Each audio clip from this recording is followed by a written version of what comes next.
আসসালামু আলাইকুম। আমরা এখানে কিছু কথা বলবো যে টিএফএফই যে অঙ্ক আমাদের পরীক্ষা আসে, সেখানে আমাদের এই ধরনের কিছু কথা বলা থাকে যে বিশেষ দ্রষ্টব্য অনুগ্রহপূর্বক আপনার হিসাবের খসড়া দেখাবেন।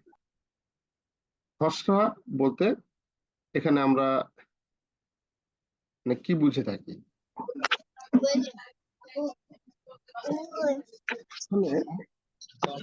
খসড়া বলতে যে আমরা যে ক্যালকুলেশন গুলো করে থাকি, এই যে ওয়ার্কিং গুলো যেগুলা, এই যে ক্যালকুলেশন 3, ক্যালকুলেশন 4, ক্যালকুলেশন 6, এগুলো হচ্ছে আমাদের হিসাবের খসড়া। আমাদের মূল তো হচ্ছে এটা, মূল পয়েন্টটা হচ্ছে এটা, যে এটা আমাদের চেয়েছে এবং এটা চেয়েছে। তো হিসাবের খসড়া বলতে আমাদের যে ক্যালকুলেশন গুলো করতে হয়, ক্যালকুলেশন গুলো করতে হয়, সেই ক্যালকুলেশন গুলো আমাদের এখানে দেখাতে হবে। এই যে ক্যালকুলেশন 1, ক্যালকুলেশন 4, ক্যালকুলেশন 3, এইগুলো হচ্ছে হিসাবের খসড়া।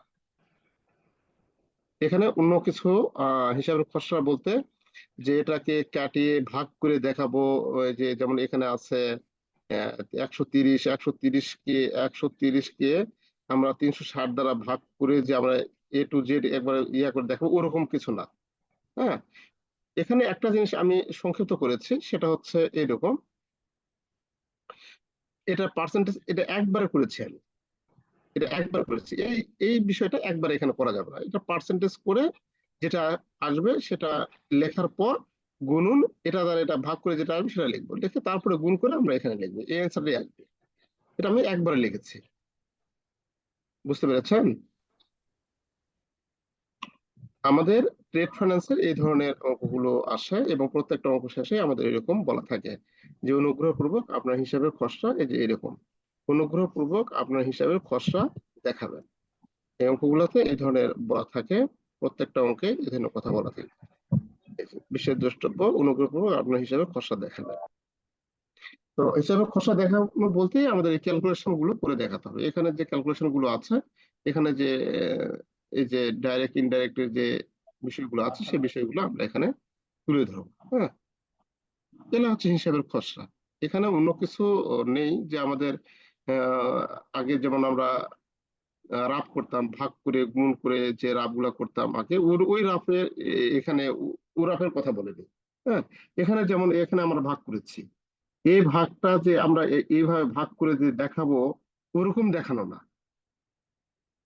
হ্যাঁ, ওরকম দেখানো না, ওটা ওটা কি হিসাবের খসড়া বলো না। আমাদের হিসাবের খসড়াটা এরকম ভাবে চাপ তুলে এখানে আমরা অ্যান্সারটা দেখবো। আচ্ছা, তো এখানেও ঠিক একই রকম হিসাবের খসড়া দেখাতে হবে। এই হচ্ছে হিসাবের খসড়া। তো আপনি কি আছেন তো না? আছে। যে এই জিনিসগুলো হচ্ছে আমাদের হিসাবে খসড়া। হ্যাঁ, এইভাবে আমরা দেখাবো। এখানে আমি সেটা আগে বলছি, এখানে আমার অনেক দ্রুত অঙ্কগুলো করছিলাম, যার কারণে এখানে আমরা আর একটু ভেঙে আমরা করতে পারতাম এটা। হ্যাঁ, এটা আমরা ভেঙে কিন্তু করব, অবশ্যই করব। যে এটা পার্সেন্টেজ করে যেটা হয়, এই যে এটা সমান সমান এটা পার্সেন্টেজ করে যেটা আসবে সেটা এখানে লিখবো। ধরুন এরকম,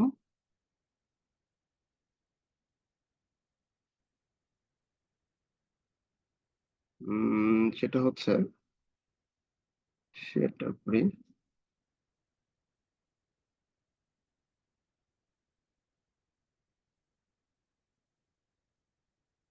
এখানে আমাদের আছে কি, এখানে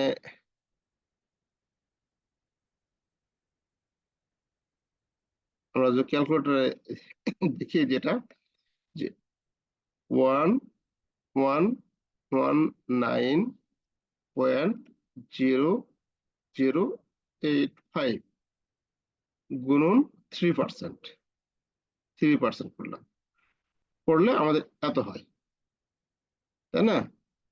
এটা আমাদের এখানে দেখাবো, যে এটা সমান সমান, এখানে আমরা লিখতে পারি এরকম ভাবে, যে সমান সমান কত আসলো, 3.57025,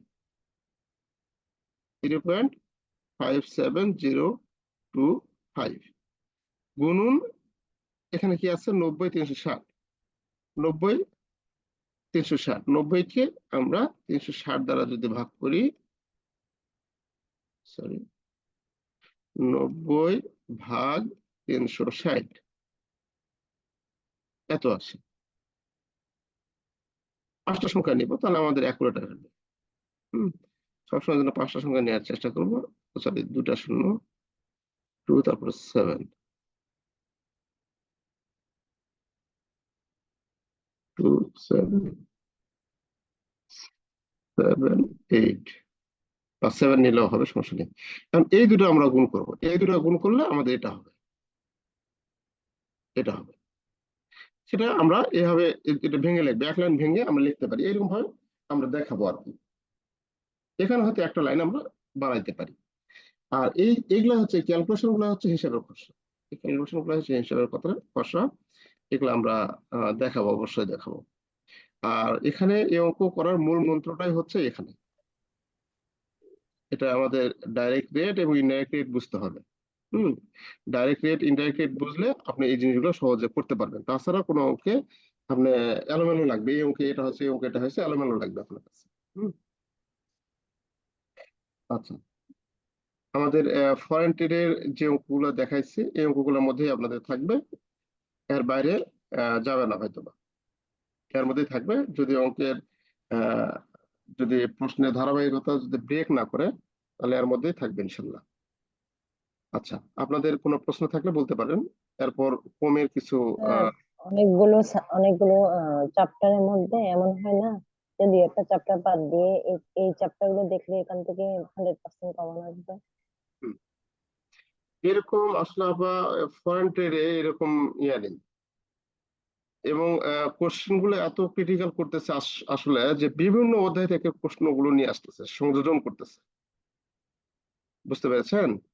যে আমাদের অন্যান্য সাবজেক্ট গুলো যেমন হয়তো 4টা বা 5টা দেখলে হতো, কিন্তু এখন প্রশ্নের গুলো এমন করতেছে যে বিভিন্ন চ্যাপ্টার থেকে প্রশ্নগুলো নিয়ে আসতেছে, নিয়ে এসে একটা প্রশ্ন সেট করতেছে, যেটা আসলে মানে একজনের অ্যান্সার করা কষ্টকর ব্যাপার। এই যে chapter 6 A international regulations for trade service,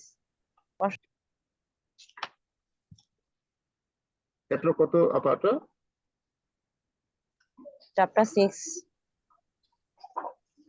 chapter 6। হ্যাঁ, international regulations for trade service. হ্যাঁ,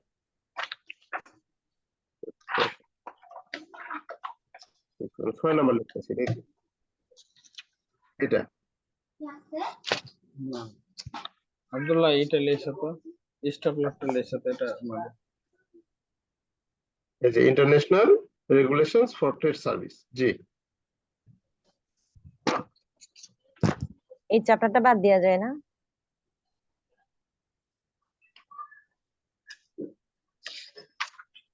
এই চ্যাপ্টার এই চ্যাপ্টার এখন বাদের বিষয়টা হচ্ছে কি, প্রশ্ন সবগুলা চ্যাপ্টার থেকে কিছু কিছু নিয়ে প্রশ্ন করে। যেমন এখান থেকে যদি শুধু এইটুকু নেই, আইবিপির উদ্দেশ্য কি লিখুন, কোনো কিছু নিল, অন্য অধ্যায় থেকে নিল। এখন যদি বাদ দেন, তাহলে তো এই প্রশ্ন আপনি পাবেন না।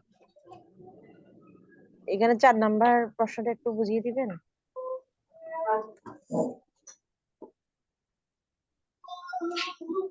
মানে 4 নাম্বারটা, তবে এই প্রশ্নটা কিন্তু ভালো হয় যে 1 নাম্বার আন্তর্জাতিক বাণিজ্য সেবা, আন্তর্জাতিক প্রবিধান সমূহ আলোচনা করুন। অনেক ভালো প্রশ্ন।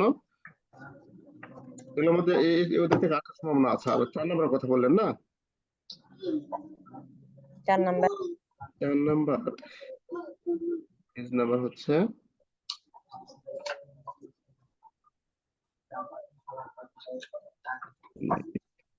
আচ্ছা, যাদের অন্য সাবজেক্ট গুলো আছে ওই সাবজেক্ট নিয়ে আলোচনা করব।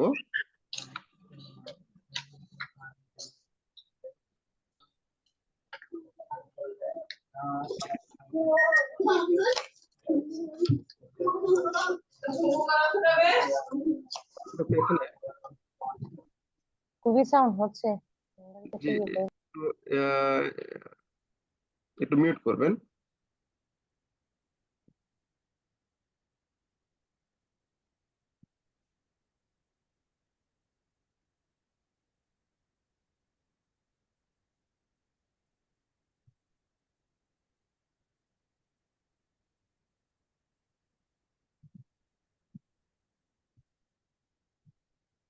আচ্ছা, এখানে আমাদের রিইম্বার্সমেন্ট, রিইম্বার্সমেন্ট অথরাইজেশন আর রিইম্বার্সমেন্ট আন্ডারটেকিং, প্রশ্নটা অনেক ভালো।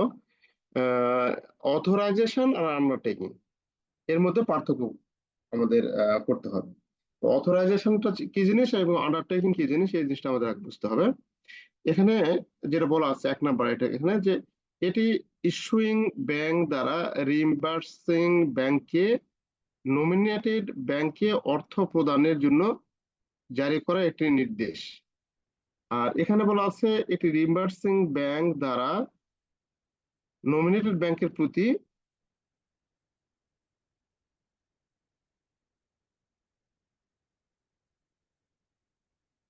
প্রতি এই রিইম্বার্সমেন্টের বাধ্যবাধকতাকে মর্যাদা করার প্রতিশ্রুতি। তাহলে এখানে অথরাইজেশনটা হচ্ছে আপনি নির্দেশ দিচ্ছেন যে নমিনেটেড ব্যাংক যে থাকবে রিইম্বার্সিং, এখানে রিইম্বার্সমেন্ট ব্যাংক বলতে কি বোঝায়, এটা তো জানেন নাকি?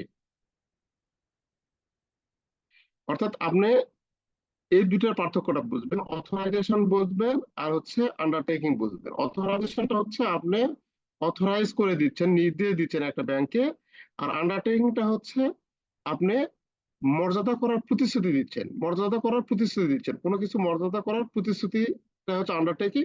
আর অথরাইজেশনটা হচ্ছে আপনি নির্দেশ দিচ্ছেন, আপনি অথরাইজ করে দিচ্ছেন, যে অথরাইজ দিচ্ছেন মানে নির্দেশ দিচ্ছেন আপনি কোনো ব্যাংকে। এই দুটো পার্থক্যটা বুঝবেন, তাহলে বুঝলে আপনি এটা পুরোটাই বুঝতে পারবেন আর কি। তারপর আরেকটু পড়ুন, দেখুন, এটি প্রত্যাহারযোগ্য অর্থ প্রদানের আগে ইস্যুকারী ব্যাংক এটি বাতিল বা সংশোধন করতে পারে। আর এটি অপরিবর্তনীয় নমিনেটেড ব্যাংকে বৃহত্তর নিশ্চয়তা প্রদান করে, কারণ এটি ইস্যুকারী ব্যাংক দ্বারা একতরফাভাবে বাতিল বা সংশোধন করা যায় না। তাহলে এত কিছু না লিখে আপনি একটু খালি লিখবেন এটুকু বাতিল বা সংশোধন করা যায় না, এটি সংশোধন করা যায়। আর এখানে আমাদের একটু দাঁড়ান, যে বিভিন্ন রকম ব্যাংক আছে।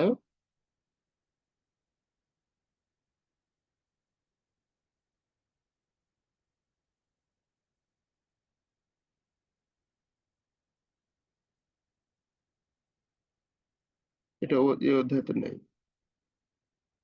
ইস্যুইং ব্যাংক, রিইম্বার্সিং ব্যাংক, তার মধ্যে হচ্ছে অ্যাডভার্টাইজিং অ্যাডভাইস ব্যাংক, এরকম কত নম্বর অধ্যায় আছে?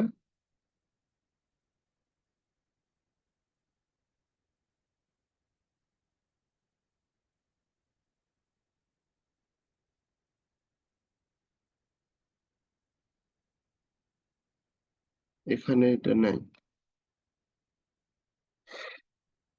মানে আমদানি রপ্তানি তো কতটি পক্ষ ব্যবহৃত হয়, এটার প্রশ্ন ছিল না?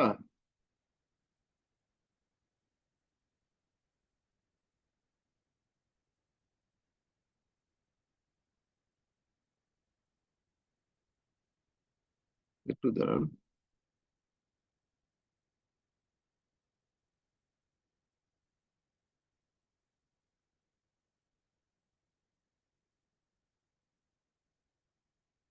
এই যে এটা,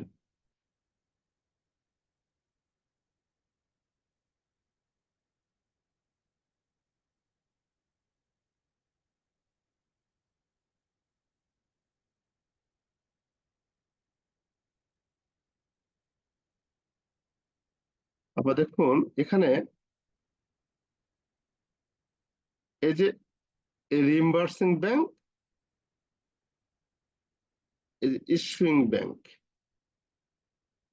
তাহলে এটা যদি আমরা 3 নাম্বার এবং সবার শেষের নাম্বার, 3 নাম্বার হচ্ছে ইস্যুইং ব্যাংক আর রিইম্বার্সিং ব্যাংক।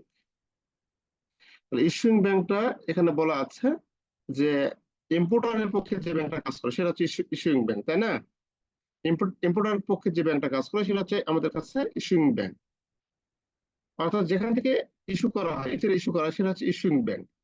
আচ্ছা, আর রিভার্সিং ব্যাংকটা হচ্ছে, এটি হলো সেই ব্যাংক যা দাবিকারী ব্যাংকের সাধারণত মনোনীত ব্যাংক দাবিকে মর্যাদা করবে। এটি ইস্যুকারী ব্যাংক দ্বারা মনোনীত করা হয়। যে ব্যাংকের উপর বিলের মূল্য দেওয়া হয় তাকে পেইং রিইম্বার্সিং ব্যাংক বলে। তবে বেশিরভাগ ক্ষেত্রে ইস্যুইং ব্যাংক পেইং রিইম্বার্সিং ব্যাংক হিসেবে কাজ করে। এই ব্যাংক ইস্যুইং ও নমিনেটেড ব্যাংক বা কনফার্মিং ব্যাংকের মধ্যে মীমাংসাকারী হিসেবে কাজ করে। তাহলে এখানে রিইম্বার্সিং ব্যাংকটা কি, যে হলো সেই ব্যাংক যা দাবিকারী ব্যাংকের সাধারণত মনোনীত ব্যাংক দাবিকে মর্যাদা করবে। এটি ইস্যুকারী ব্যাংক দ্বারা মনোনীত করা হয়। মানে আমরা যখন বিদেশ থেকে কোনো একটি পণ্য আমরা নিয়ে আসবো, সে পণ্যের টাকা যখন আমরা পরিশোধ করব, কোনো পণ্যের টাকা যখন আমরা পরিশোধ করব, ওই ব্যাংকে যখন আমরা ডলারে পেমেন্ট করব, তখন আমাদের এই যে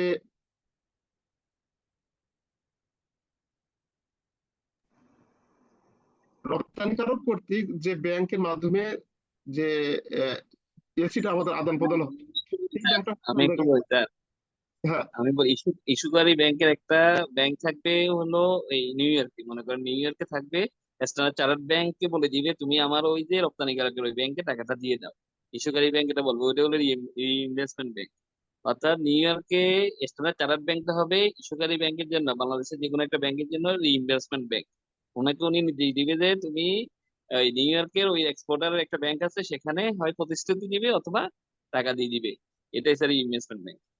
মানে আমরা হচ্ছে আমেরিকায় একটা, ধরুন হচ্ছে আমরা এক্সপোর্ট করতেছি, গার্মেন্টস এর কাপড় এক্সপোর্ট করতেছি আমেরিকায়, আমরা বাংলাদেশ থেকে আমেরিকায় এক্সপোর্ট করতেছি। এখন এখন একটু বলুন তো, তাহলে এটা কি ঘটনা ঘটলো, যে নিউ ইয়র্কে বা আমেরিকার যে ইম্পোর্ট করতেছি, আমরা বাইরে থেকে যে কোনো একটা দেশ থেকে ইম্পোর্ট করতেছি, ইম্পোর্ট করতেছে, আচ্ছা, মাল নিয়ে আসতেছে, হ্যাঁ।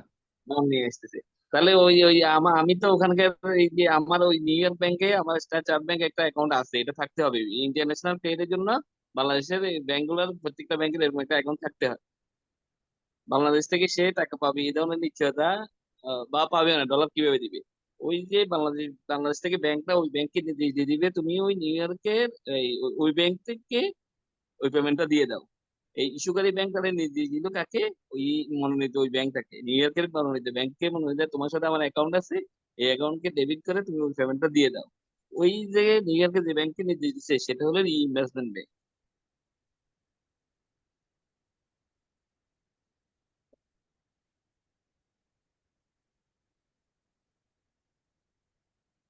তাহলে এটা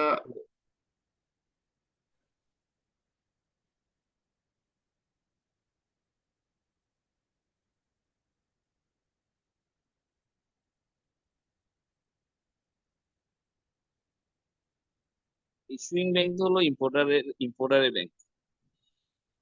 নিশ্চয়ই ইম্পোর্টারের bank issuing bank. Issue issue করছে ইস্যু ব্যাংক বাংলাদেশ থেকে আছে যে ড্রপ করছে, সেটাই তো ইস্যুইং ব্যাংক। বাংলাদেশের ব্যাংকটা হলো ইস্যুইং ব্যাংক ইম্পোর্টারের জন্য। তাহলে ইস্যু, তাহলে রিইম্বার্সিং ব্যাংকটা হচ্ছে, তাহলে কি আমরা বলতে পারি যে এটা হচ্ছে এক্সপোর্টার ব্যাংক? না না না, এক্সপোর্টারের ব্যাংক না, এটা ইস্যুয়ারের অর্থাৎ ইম্পোর্টারের ব্যাংক না, ইম্পোর্টারের মনোনীত একটা ব্যাংক আছে না বাংলাদেশের যে ইস্যুইং ব্যাংক, তাদের ব্যাংক ইনভেস্টমেন্ট ব্যাংক। এটাকে নমিনেটেড ব্যাংকও বলা যায় এটাকে। যে ওরা তো বাংলাদেশের এই ব্যাংকে বিশ্বাস করবে না। যে তোমার সাথে আমি কি বিশ্বাস, আমার ওই ব্যাংকে আমেরিকার একটা ব্যাংকের কথা বলো আমাদের। তৃতীয় পক্ষ হিসেবে কাজ করতেছে, মানে জি এরকম। জি, এরকম স্যার। এটা আবার ব্রোকারও বলা যায়, ব্রোকারই বলা যায়। হ্যাঁ হ্যাঁ, বুঝছি। তাহলে স্যার, স্যার হ্যালো জি জি স্যার, জি। স্যার যে ব্যাংক ওই যে অ্যাপ্লিক্যান্টের অনুরোধে যে ব্যাংক স্যার এলসিসি করে তাকে ইস্যুইং ব্যাংক বলে স্যার। হ্যাঁ, এটা তো বাংলাদেশের ব্যাংক। এটা বাংলাদেশের হ্যাঁ ব্যাংক। হ্যাঁ হ্যাঁ, এটা এটা বাংলাদেশের ব্যাংক। হ্যাঁ, এবং কথা হচ্ছে, এখন পেমেন্টটা তো হবে ওখান থেকে একটা ব্যাংক পেমেন্ট দিবে। পেমেন্টটা সরাসরি বাংলাদেশ থেকে হবে না, বাংলাদেশের এই ব্যাংকের ওখানে আবার ওই ব্যাংকে অ্যাকাউন্ট আছে। হ্যাঁ, অ্যাপ্লিক্যান্টের অনুরোধে যে ব্যাংক ওই এলসি ইস্যু করে স্যার সেটাই ইস্যুইং ব্যাংক স্যার। জি জি জি। মশির ভাইটা বললো ঠিক আছে, মশির ভাই থ্যাংক ইউ। এখানে আমাদের মশির ভাইয়ের ইয়েটা হচ্ছে সংস্থা হচ্ছে এরকম, যে এটা হচ্ছে আমেরিকা, আমেরিকার কোন একটা ব্যাংক, আমেরিকা থেকে কোন একটা ইনস্ট্রুমেন্ট আমরা নিয়ে আসতেছি বাংলাদেশে, এটা হচ্ছে বাংলাদেশের ব্যাংক। তো আমরা যে ব্যাংকের আমেরিকার যে পার্টিকে আমরা আমরা এক্সপোর্টারকে যে ইয়াটা দিব, টাকাটা পেমেন্ট করবো, এই পেমেন্ট করতে exporter সরাসরি ব্যাংকে যাচ্ছে না। আমরা আমেরিকার কোন একটা ব্যাংকের সাথে আমাদের লেনদেন বা কোনো খাতির ভালো আসা তাদের সাথে আমাদের করতে হয় এটা ইন্টারন্যাশনাল ট্রেড করতে হলে করতেই হবে। করতে হবে। তো কিন্তু যে ব্যক্তির যেটা কাছে থার্ড ব্যাংক স্যার, স্যার যেটা থার্ড ব্যাংক সেটা হচ্ছে reimbursing bank sir, third bank. এক্সপোর্টারের ব্যাংক হচ্ছে আরেকটা ব্যাংক। তো এক্সপোর্টার আরেকটা ব্যাংক, হ্যাঁ এক্সপোর্টার অবশ্যই আরেকটা ব্যাংক। এই ব্যাংকের সাথে বৈদেশিক ব্যাংক। আমাদের সম্পর্ক ভালো, আমাদের সম্পর্ক ভালো, আবার এই ব্যাংক এই ব্যাংকের সাথে লিয়াজু করছে। তো জি তাহলে জি। এই ব্যাংককে যখন আমরা বলে দিব যে আপনি রিম্বার্স করে দেন, মানে পেমেন্ট করে দেন, তখন এই ব্যাংকটা পেমেন্ট করে দিবে। হ্যাঁ, তাহলে এরকম তো বিষয়টা। এটাই। এবং এই কেন কি কোন ক্ষমতা বলে, এটা বলা হয় যে আমার ওই ব্যাংকে আমার একটা অ্যাকাউন্টে ওই মাল্টি কারেন্সিতে ওই একটা অ্যাকাউন্ট আছেই। ওই দেশে নিউ ইয়র্কে স্ট্যান্ডার্ড চার্টার্ড ব্যাংকে আমার অ্যাকাউন্টটা ওই বাংলাদেশের যে কোনো একটা ব্যাংকের অ্যাকাউন্ট আছেই, আছে বলেই সে ট্রেডটা করতে পারছে, আদারওয়াইজ করতে পারতো না। Thank you.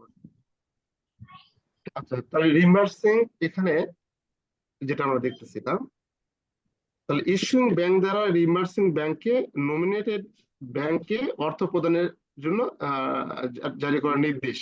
তাহলে এটা অর্থ অথবা প্রতিশ্রুতি। জারি করার নির্দেশ, আর এটা হচ্ছে প্রতিশ্রুতি। প্রতিশ্রুতি যে আমরা রিম্বার্সিং ব্যাংক দ্বারা নমিনেটেড ব্যাংকের প্রতি বাধ্যবাধকতা মর্যাদা করা প্রতিশ্রুতি দেয়। এটা প্রতিশ্রুতি দিয়ে থাকে যে প্রদান করবে তারা। আর এটা সরাসরি যখন নির্দেশ দেয় সেটা হচ্ছে অথরাইজেশন। অথরাইজেশনটা নির্দেশের ক্ষেত্রে মানে অর্থাৎ থার্ড যে ব্যাংকটা আছে আমাদের, তৃতীয় পক্ষ যে ব্যাংকটা আছে, সেই ব্যাংকটা যখন হচ্ছে নির্দেশ দিবে অর্থ প্রদানের জন্য, যখন নির্দেশ দিবে সেটা হচ্ছে ইস্যুইং ব্যাংক যখন নির্দেশ দিবে ওই ব্যাংকে, সেটা হচ্ছে আমাদের অথরাইজেশন। আর রিমার্সিং ব্যাংকে ইস্যুইং ব্যাংক যখন প্রতিশ্রুতি দিবে সেটা হচ্ছে আন্ডারটেকিং। আমরা পেয়ে যাই। অর্থাৎ আমরা অথরাইজেশনের সাথে আমরা নির্দেশটা আমরা ইয়ে করব, আর আন্ডারটেকিং এর সাথে আমরা প্রতিশ্রুতির কথাটা এটা মনে রাখার চেষ্টা করব। থ্যাংক ইউ মশির ভাই, সুন্দর করে বলার জন্য। স্যার আমাদের কি অঙ্কেরই শেষ স্যার, একটু ক্লিয়ার করবেন স্যার আর একটু। হ্যাঁ, অঙ্কের ইয়েটা শেষ, আমাদের অঙ্কে নিয়ে আলোচনা হয়েছে, এই দুই তিনটা অঙ্ক নিয়ে থাকবে ইনশাল্লাহ। স্যার যদি স্যার ক্রিটিক্যাল যেটা স্যার মেন ইস্যু স্যার, অঙ্ক নিয়ে তো স্যার করেছেন স্যার, যেহেতু সিটে করে দেওয়া আছে স্যার, আলহামদুলিল্লাহ চমৎকার ভাবে করেছেন স্যার। তো বিষয়টা হলো স্যার, আপনি একটা ওই যে এখানে একটা স্যার যে সেদিন একটা কথা বলছিলেন স্যার, যে এখানে দুইটা জিনিস স্যার আমরা যদি বুঝতে পারি যে আমরা যে জিনিসটা করছি এটা বাই না সেল, এটা একটা বলছিলেন স্যার। বাই হলে স্যার আমরা লোয়ে গুণ স্যার, লো প্রাইস। সেল হলে স্যার হাই বাই হলে স্যার বাই করলে স্যার সমস্ত যে এক্সপেন্ডিচার গুলো স্যার বা সমস্ত চার্জ গুলো স্যার বাদ যায় স্যার, আর সেলের ক্ষেত্রে স্যার ওটা যোগ হয় স্যার। এখন আরেকটা কথা বলছিলেন স্যার, যে প্রত্যক্ষ আর পরোক্ষ যদি আমরা বুঝতে পারি তাহলে আমাদের অঙ্কগুলো ক্লিয়ার হয়ে যাবে। প্রত্যক্ষ আর পরোক্ষ বিষয়টা যদি স্যার এগেইন একটু ডিসকাস করতেন তাহলে ক্লিয়ার স্যার, যেহেতু অঙ্ক তো করে দেওয়া আছে স্যার। জি জি, থ্যাংক ইউ। আচ্ছা, আমি আমি বলি, তারপরে কেউ বলতে চাইলে একটু বলবেন। আমাদের এখানে দেখুন, এখানে দুইটা টাকার ইয়ে দেওয়া আছে, ইউরো 1 আর মার্কিন ডলার 1। মানে হ্যাঁ 1 ইউরো সমান মার্কিন ডলার এত, জি আবার স্যার, 1 মার্কিন ডলার সমান টাকা এত। বাংলাদেশি টাকা এটা। হ্যাঁ, তো আমরা বাংলাদেশের ক্ষেত্রে যেটা হচ্ছে প্রত্যক্ষ, অন্য দেশের ক্ষেত্রে সেটা হবে পরোক্ষ। তো প্রত্যক্ষ বিষয়টা বুঝবো কি হবে, যখন বিদেশি 1 এককের বিনিময়ে বিদেশি, এখানে লিখবো বিদেশি মুদ্রা বা ফরেন মুদ্রা, বিদেশি মুদ্রা 1 এককের বিনিময়ে স্বদেশি মুদ্রা, এখানে ঋষিকার হতো তাই না, স্বদেশি মুদ্রা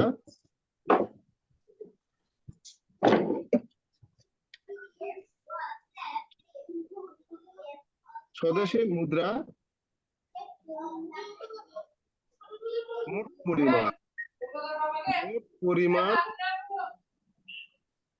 দেওয়া থাকে,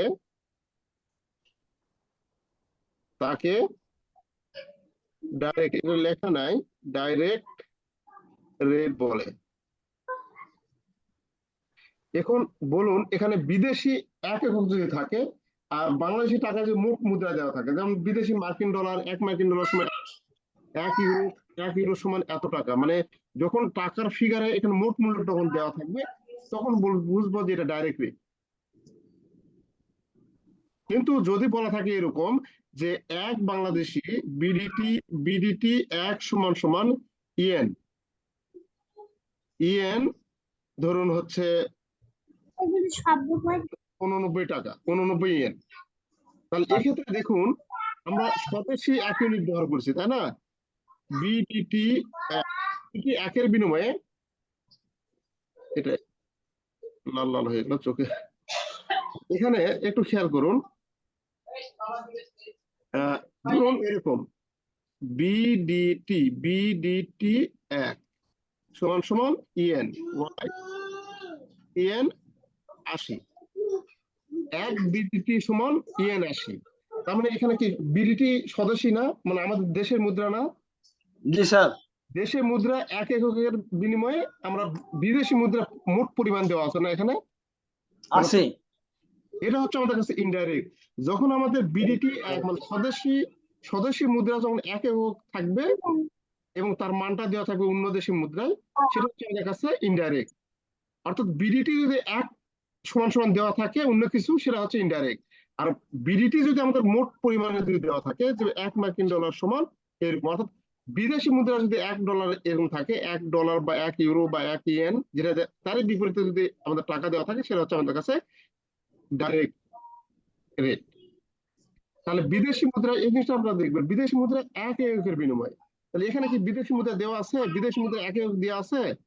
এখানে বিদেশি মুদ্রা 1 একক দেওয়া নেই। মার্কিন ডলার 1, মার্কিন ডলার 1 মানে কি 1 মার্কিন ডলার 1 একক, তাই না? কথা বোঝেননি? জি আছে স্যার।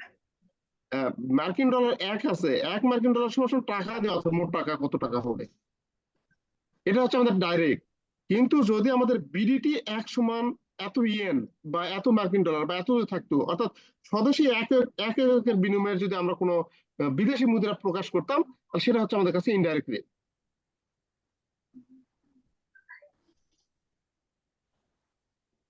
বুঝতে পেরেছেন? জি স্যার, এটা ডাইরেক্ট বুঝলাম স্যার। তাহলে আমরা যেটা স্যার এখন করছি স্যার, যে ওই যে ইউরো 1 সমান স্যার, ইউরো 1 সমান মার্কিন এত এবং মার্কিন ডলার 1 সমান স্যার এত, এটা স্যার ডাইরেক্ট স্যার। আর আপনি যেটা বললেন যে বিডিটি 1 সমান ইয়েন 80, এটা হলো ইনডাইরেক্ট স্যার। আচ্ছা ঠিক আছে, এটা ক্লিয়ার স্যার? হ্যাঁ, আমি যেটা বললাম সেটা তো ক্লিয়ার নাকি? যে ক্লিয়ার স্যার। আচ্ছা, এখন আপনার প্রশ্ন হচ্ছে তাহলে এটা কি? হ্যাঁ, এখন স্যার আপনি যেটা বলছিলেন স্যার, যে ওই যে একটা অঙ্ক করাইতে গিয়ে গত ক্লাসে স্যার, যে ক্রস করছিলেন স্যার, গুণন করছিলেন। যেমন ক্রস গুণন বলতে স্যার 108-এর সাথে 106-এর গুণন করছিলেন স্যার। কিন্তু আমি নর্মালি যেটা বুঝি স্যার, যে 100, আমি যখন এটা বুঝবো যে এটা বাই করছি, তখন আমি 1.0715 এর সাথে 106.1010 গুণ করব। কিন্তু আমি কখন যখন সেলের ক্ষেত্রে স্যার লাস্টের 2টা গুণ করব, আর বাইয়ের ক্ষেত্রে প্রথমকার 2টা। কিন্তু সেদিন একটা জিনিস বুঝাতে চাচ্ছিলেন যে প্রথমকার লাস্টেরটা আর পরেরটার প্রথমকারটা, এটা হলো ইনডাইরেক্ট। এই বিষয়টা অস্পষ্ট ছিল স্যার, এই বিষয়টা যদি একটু ক্লিয়ার করতেন তাহলে স্যার অঙ্ক ক্লিয়ার। Okay, thank you. এখানে সে বিষয়টা আমরা দেখবো। আচ্ছা, আপনি শুধু আমার প্রশ্নের উত্তর দিবেন। এটা হচ্ছে আমাদের কাছে হচ্ছে কি রেট বাড়াইলো? ডাইরেক্ট রেট না? ডাইরেক্ট, জি, এটা সেল। আচ্ছা, এখন আপনি অন্য 2টা দেশের মুদ্রা যদি দেওয়া থাকে, অন্য দেশের যদি মুদ্রা দেওয়া থাকে, সেক্ষেত্রে আপনি সে দেশের হয়ে ভাববেন, সে দেশের যে মুদ্রা সেটা আমাদের দেশের বিপরীতটা হবে। এখন ধরুন এখানে আমাদের কোন দেশের মুদ্রার ইউরো ইউরো আর বিডিটির মধ্যে আমাদের তুলনা করতে বলছে, ইউরো আর বাংলাদেশি ইউরো আর বাংলাদেশি স্যার, বাংলাদেশি টাকায় কত টাকা বাংলাদেশি টাকায় কত টাকা করতে হবে, নির্ধারণ করতে হবে, ক্রয় করলে কত টাকা আমাদের দিতে হবে আর কি। তো এখন খেয়াল করুন, ইউরোর ক্ষেত্রে আপনি এখন ইউরোতে আছেন, ইউরোপে আছেন, ইউরোপের কোন একটা কান্ট্রিতে আছেন, জি স্যার। ইউরোপের কান্ট্রির ক্ষেত্রে আপনার এই রেটটা কি রেট? যদি ইউরোপে ধরুন আপনি এখন যুক্তরাজ্যে আছেন, জি স্যার। যুক্তরাজ্যের ক্ষেত্রে এই রেটটা কি রেট হবে? এটা যুক্তরাজ্যের ক্ষেত্রে ওটা স্যার ইনডাইরেক্ট স্যার। যুক্তরাজ্যের ক্ষেত্রে ইনডাইরেক্ট হবে, তাই না? জি স্যার। তাহলে যুক্তরাজ্যের ক্ষেত্রে ইনডাইরেক্ট যদি হয়, তাহলে আমাদের ক্ষেত্রে তার বিপরীতটা হবে, এটা মনে রাখবেন। ডাইরেক্ট, আমাদের ক্ষেত্রে ডাইরেক্ট। আমাদের ক্ষেত্রে হবে ডাইরেক্ট। তাহলে যুক্তরাজ্যের ক্ষেত্রে ইনডাইরেক্ট রেট না, হ্যাঁ, যুক্তরাজ্যের ক্ষেত্রে ইনডাইরেক্ট রেট, তাহলে আমাদের ক্ষেত্রে হবে কি ডাইরেক্ট রেট। Direct rate. এখানে সেটা বলা আছে, USD and euro are both direct rate. বুঝতে পারছেন? USD and euro are both direct rate. জি স্যার। মানে এটা এবং এটা দুইটা রেট দেওয়া আছে, দুইটা রেটই হচ্ছে কি ডাইরেক্ট রেট। আপনি বললেন, আমি বলিনি। জি স্যার। তাহলে সেটাই কিন্তু এখানে লিখেছি। এখন দুটা রেটই যদি ডাইরেক্ট রেট হয়, সূত্রটা কি? ডাইরেক্ট রেটের সূত্র হচ্ছে buy low and sell high. জি স্যার। এই সূত্র এখন প্রয়োগ করব। তাহলে বাইয়ের হ্যাঁ, একটা কলাম করব, আর এদিকে আমরা সেলের একটা কলাম করব। হ্যাঁ, এটা স্যার ক্লিয়ার। তাহলে বাই লো সেল হাই মানে ওখানে যেটা আছে সেটাই জাস্ট তুলবো আমরা। জি জি স্যার। বাইয়ের গুণ করবো, আর সেলের আমরা গুণ করবো, করলে আমরা পাবো। কিন্তু কোনটা হচ্ছে ইনডাইরেক্ট, কোনটা ডাইরেক্ট, এমন একটা বিষয় আমরা দেখি। আপনি অ্যান্সার করবেন, যেহেতু আপনি এই প্যাটার্নে খটকা আছে, আমরা এরকম একটা দেখবো অঙ্ক। আচ্ছা, এই অঙ্কের ক্ষেত্রে খেয়াল করুন, আমরা এই অঙ্কটা দেখব। এই অঙ্কটা দেখব। এখানে বলা আছে নিম্নলিখিত তথ্যের ভিত্তিতে জাপানি ইয়েন প্রতি বাংলাদেশি টাকার ক্রয় বিক্রয় হার নির্ণয় করি। তাহলে কিসের প্রতি? জাপানি ইয়েন আর বাংলাদেশি টাকা, তাই না? জি জি স্যার। আচ্ছা, এটা এটা এটা বাংলাদেশি টাকা যেটা দেওয়া আছে, বাংলাদেশি টাকা এটা কি রেট বলুন তো আমাদের বাংলাদেশের ক্ষেত্রে? $19। এটা এটা তো স্যার ডাইরেক্ট স্যার। হ্যাঁ, থ্যাংক ইউ, এটা হচ্ছে ডাইরেক্ট।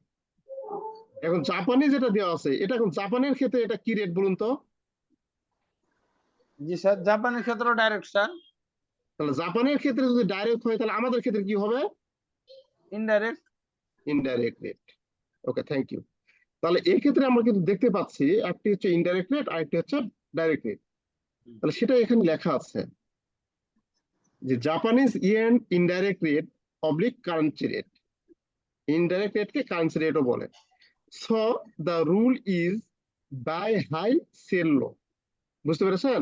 মানে ক্রয় করবো হাই, মানে উল্টা, ডাইরেক্ট রেটের উল্টা যে সূত্র সেটা এখানে প্রয়োগ করতে হবে। বাই হাই মানে বেশি মূল্য আমরা ক্রয় করব, আর সেল করব কম মূল্যে। আর বাংলাদেশি টাকাটা হচ্ছে আমাদের কি ডাইরেক্ট রেট, আপনি বললেন সূত্র অনুযায়ী। তাহলে এখানে রুলটা হবে কি বাই লো সেল হাই, বিপরীত তার।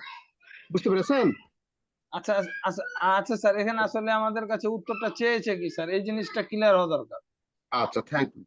মানে এখানে ডাইরেক্ট ইনডাইরেক্ট বিষয়টা তো বুঝছেন, আমি সব হ্যাঁ, ডাইরেক্ট ইনডাইরেক্ট বুঝলাম, আসলে আমাদের কাছে উত্তরটা চেয়েছে কি স্যার, এখানে প্রশ্নটার উত্তরটা চেয়েছে কি, এটা ক্লিয়ার হওয়া দরকার স্যার। এখানে ক্লিয়ার মতোই বলা আছে, একবার ঝকঝকা করে বলে দেওয়া আছে। এখানে দেখুন, নিম্নলিখিত তথ্যের ভিত্তিতে জাপানি ইয়েন প্রতি, মানে এক জাপানি ইয়েনে বাংলাদেশি হুম। টাকার ক্রয় বিক্রয় হার নির্ণয় করুন। মানে এক ও জাপানি ইয়েনে কত টাকা বাংলাদেশি টাকায় আমরা সেটা ক্রয় করব, কত বাংলাদেশি টাকায় সেটা বিক্রি করবো, সেটা চেয়েছে। দুটা উত্তর চেয়েছে স্যার। ক্রয় বিক্রয় হার চেয়েছে। আর বলেছে নির্ণয়কৃত বিনিময় হার অনুযায়ী জাপানিজ ইয়েন 2 মিলিয়ন মানে 20 লক্ষ জাপানি ইয়েন যদি আমরা ক্রয় করি, তাহলে আপনি যে ব্যাংকে আছেন সেই ব্যাংকে কত টাকা পরিশোধ করতে?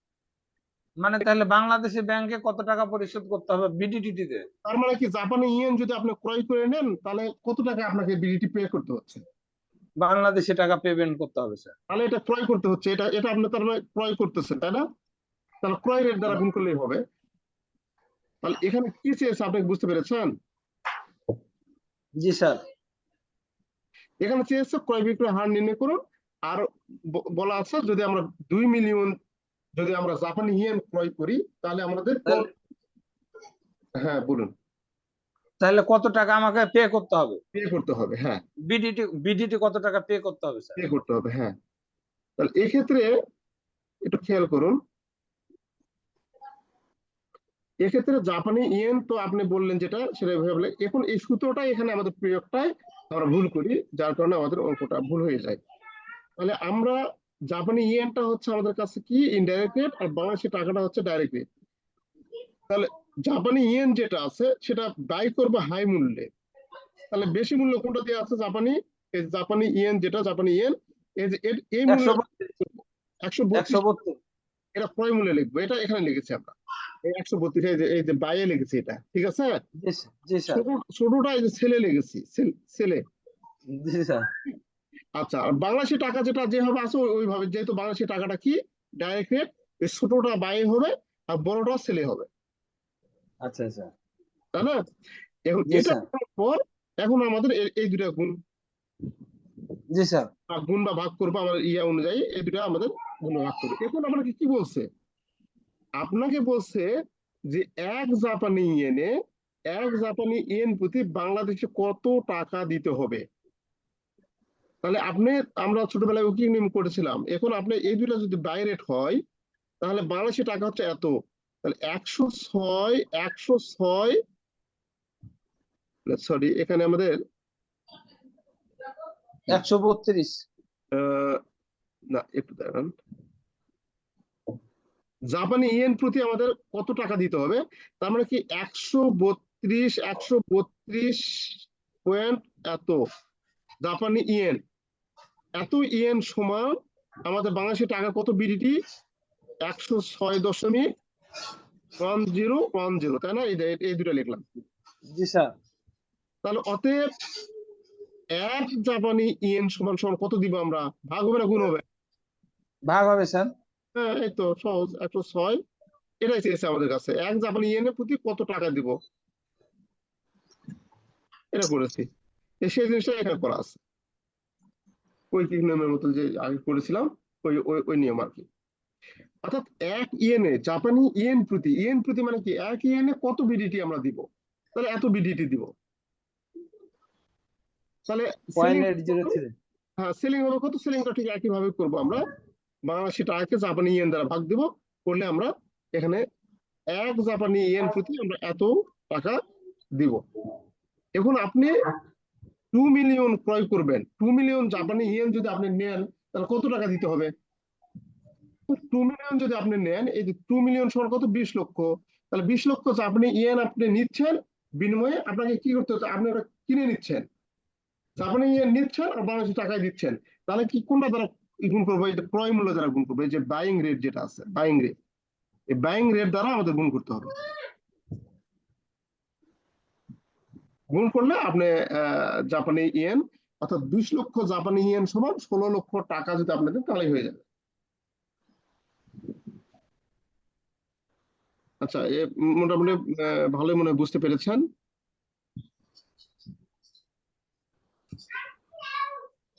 আর সবগুলো অঙ্ক আমাদের একই, এগুলা স্যার একবার, স্যার হ্যাঁ স্যার এটা কি আর কি কোনো চেঞ্জিং অঙ্ক আছে না? এ দুটাই স্যার?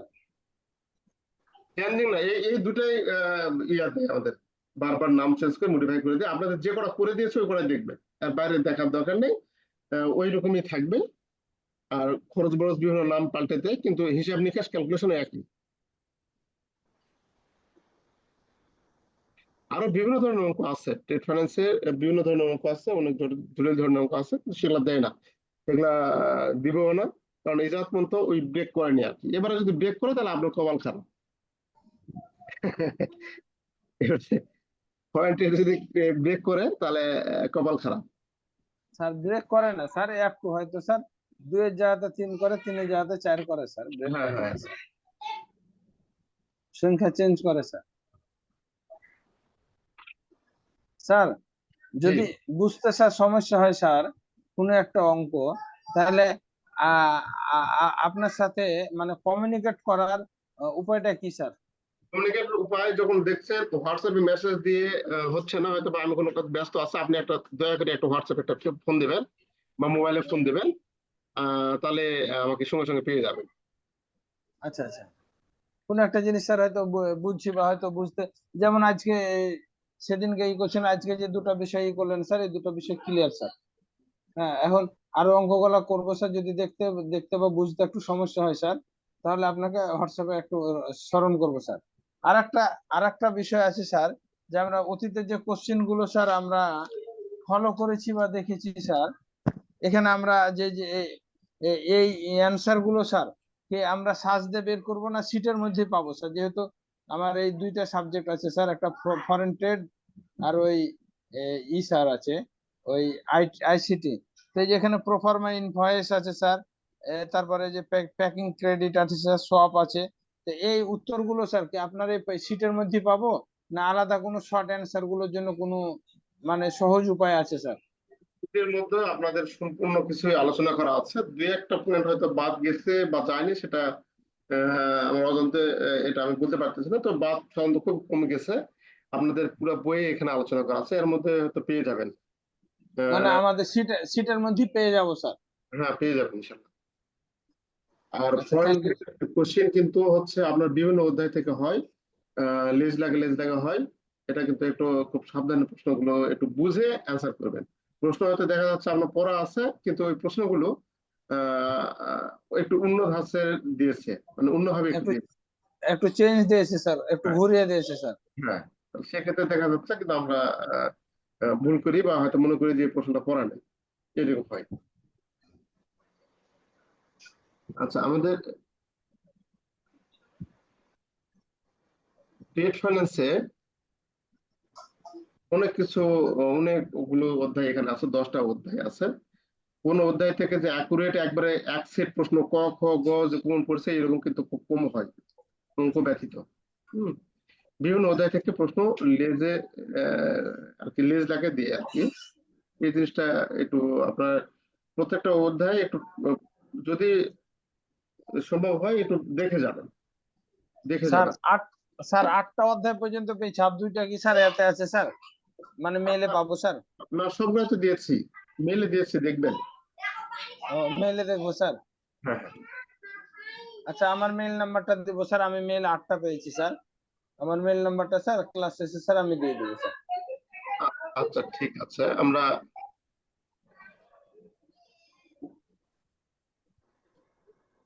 আচ্ছা, সামনে 2 তারিখে আপনাদের কোন কোন সাবজেক্ট আছে? সামনে 2 তারিখে হচ্ছে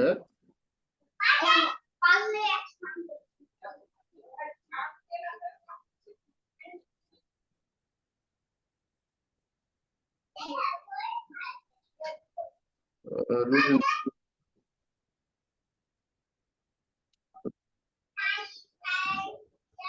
রুটিনটা আছে আপনাদের কাছে? আসসালামু আলাইকুম স্যার। আসসালামু আলাইকুম জি স্যার, সালাম আলাইকুম স্যার। স্যার, ভালো আছেন? জি আচ্ছা স্যার, ভালো আছেন। স্যার, আমাদের 2 তারিখে আজকের মতোই থাকবে, স্যার 2 যেহেতু তারিখে স্যার ট্রেড ফাইন্যান্স আছে স্যার, ট্রেড ফাইন্যান্স আছে, আর রিস্ক রিস্ক ম্যানেজমেন্ট আর ম্যানেজমেন্ট ক্রেডিট অপারেশন আছে স্যার। ট্রেড ফাইন্যান্স আছে স্যার 9টা থেকে। এইট অপারেশনস আছে। আছে স্যার। ট্রেড ফাইন 2 তারিখে স্যার ট্রেড ফাইন্যান্স আছে স্যার। আচ্ছা, এখন তো 11টা বেজে গেছে। আমরা একটু একটু ইয়ার অঙ্ক, ক্রেডিট অপারেশনস এর একটু অঙ্ক একটু আলোচনা করি। আহ, অঙ্কটা একটু আলোচনা করা দরকার। একটা অঙ্ক, আমাদের ইকুয়েশনের অঙ্ক। ও, ট্রেজারি ম্যানেজমেন্ট স্যার? না, না, ট্রেজারি, ইয়ে, ক্রেডিট অপারেশনস। ও, ক্রেডিট অপারেশন স্যার। আচ্ছা, হুম, থ্যাংক ইউ স্যার। জি। করেন।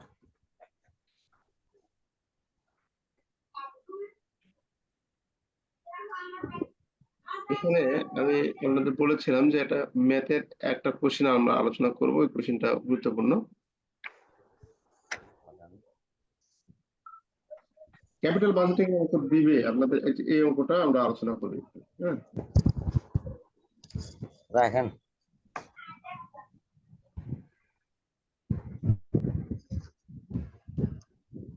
এই ধরনের প্রশ্ন আমরা এখানে একটু দেখবো। কোন শীট গো স্যার? এটা হচ্ছে রেশিও অ্যানালাইসিস।